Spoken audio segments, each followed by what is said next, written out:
Halo teman-teman, berjumpa lagi di channel Hobi Kita 86.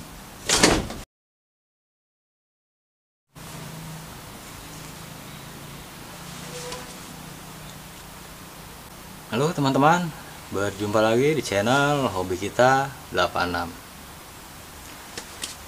Oke, pembahasan kita kali ini adalah cara budidaya Artemia teman-teman ya. Jadi mungkin ini part pertama, mungkin akan saya buat di part keduanya.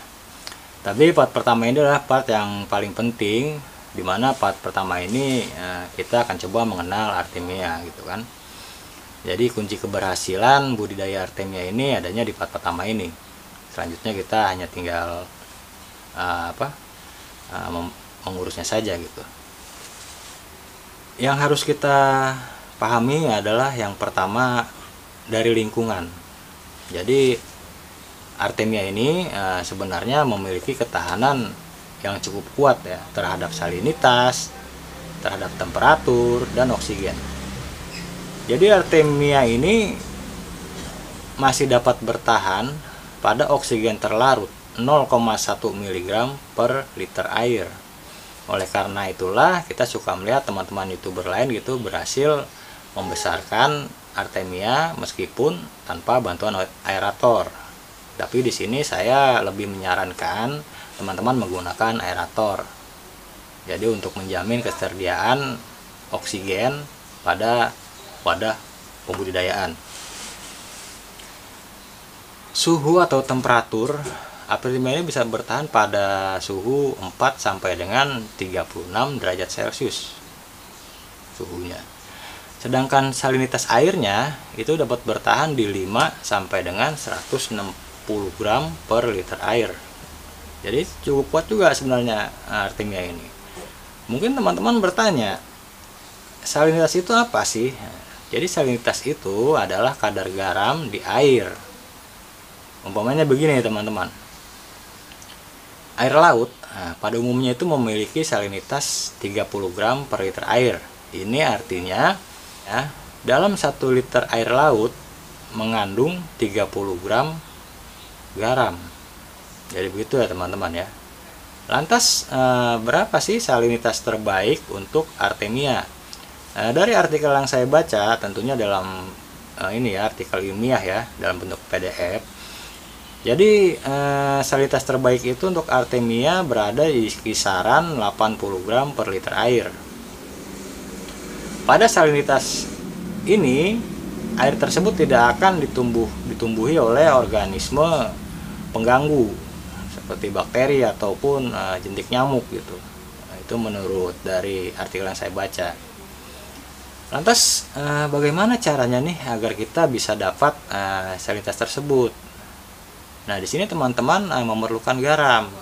Saya anjurkan teman-teman menggunakan garam ikan ataupun garam krosok. Jangan teman-teman gunakan garam dapur. Tapi jika teman-teman ingin menggunakan garam dapur ya silahkan saja.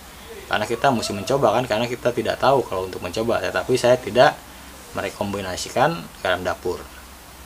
Jadi begini, jika salinitas itu 80 gram per liter air, maka kita memerlukan garam dengan ukuran 80 gram untuk 1 liter air. Jadi teman-teman nih mengukur itu dulu, mengukur garam dulu sebanyak 80 gram, lalu teman-teman aduk ke dalam air dalam jumlah 1 liter. Nah, itu akan menjadi salinitasnya 80 gram per liter air. Jadi paham maksudnya ya teman-teman ya. Dan mungkin nih teman-teman kan nggak semuanya punya yang namanya timbangan gram ya. Jadi saya di sini mencoba untuk menimbang garam tersebut dalam ukuran 1 sendok makan munjung. Jadi sampai full gitu ya. Itu saya timbang berkisar di antara 22, berapa gram gitu. Ini saya ada fotonya nih. Nah, segini teman-teman. Jadi kurang lebih 22 gram lah dalam 1 sendok makan. Jadi teman-teman tinggal mengkalikan saja gitu sampai dengan 80 gram per liter air. Dan terserah sih, nggak mesti 80 gram. Teman-teman boleh menggunakan 30 gram, 50 gram, itu terserah teman-teman. Tapi kalau saya menganjurkan kita memakai di antara 70 gram sampai dengan 90 gram per liter air. Karena pada air di sini nih, jika salinitasnya seperti ini, Nah, itu dapat mencegah bakteri tumbuh di situ, teman-teman. Dan seperti jentik nyamuk, itu dapat dicegah dengan ketinggian air seperti itu. Lantas cara makannya bagaimana ya? Jadi cara makannya begini, teman-teman. Artemia itu sebenarnya unselected feeder. Jadi dia tidak milih-milih makanan. Apapun yang masuk ke mulutnya, ke cocotnya, itu akan ditelan sama dia. Gitu ya. Jadi apapun yang masuk ke mulutnya itu akan dimakan sama dia. Jadi sama juga seperti kutu air, itu sama unselected feeder. Jadi apa aja yang masuk akan dimakan. Jadi teman-teman di sini bisa menggunakan makanan seperti spirulina, terus bisa menggunakan ragi, bisa menggunakan macam-macam ya. Malah bisa menggunakan silase ikan. Silase ikan ini lebih dianjurkan gitu. Kalau saya di sini menggunakan susu, teman-teman. Nah, jadi saya menggunakan susu untuk makan dari Artemia ini. Nah, seberapa ukuran susunya? Jadi ukuran susunya itu 15. Jadi teman-teman harus mengukur dulu susu itu sebanyak 15 gram.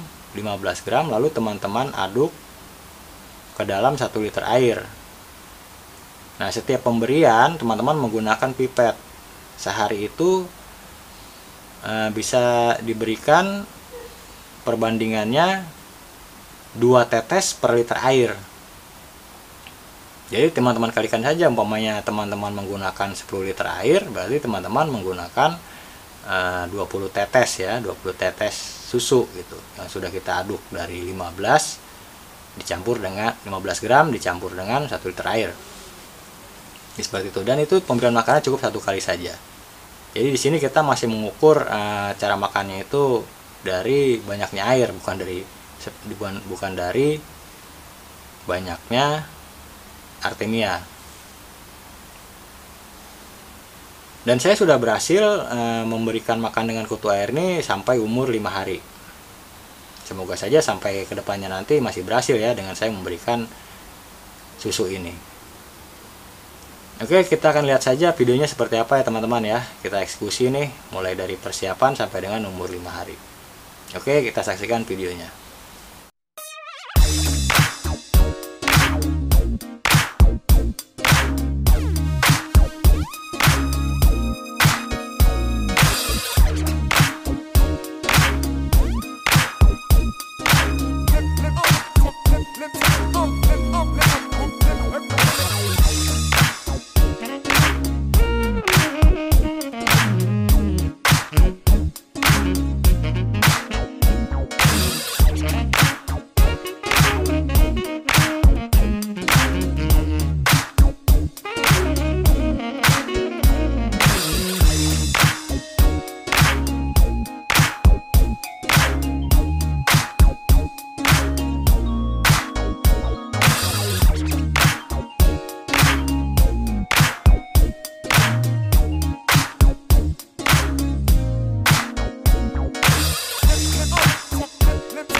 Oke teman-teman, seperti itu saja ya caranya untuk mengkultur artemia ini. Mungkin teman-teman berhasil di rumah, mungkin saya juga di sini gagal gitu. Jadi kita nggak tahu, kita harus mencoba teman-teman ya. Kalau kita nggak mencoba, kita nggak akan tahu hasilnya seperti apa.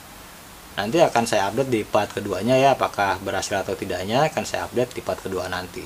Jadi teman-teman yang belum subscribe channel ini nih, silahkan subscribe ya, untuk melihat di part keduanya nanti. Untuk teman-teman yang singgah ke channel saya ucapkan terima kasih. Tidak lupa saya ucapkan salam sukses selalu. Hobi kita 86.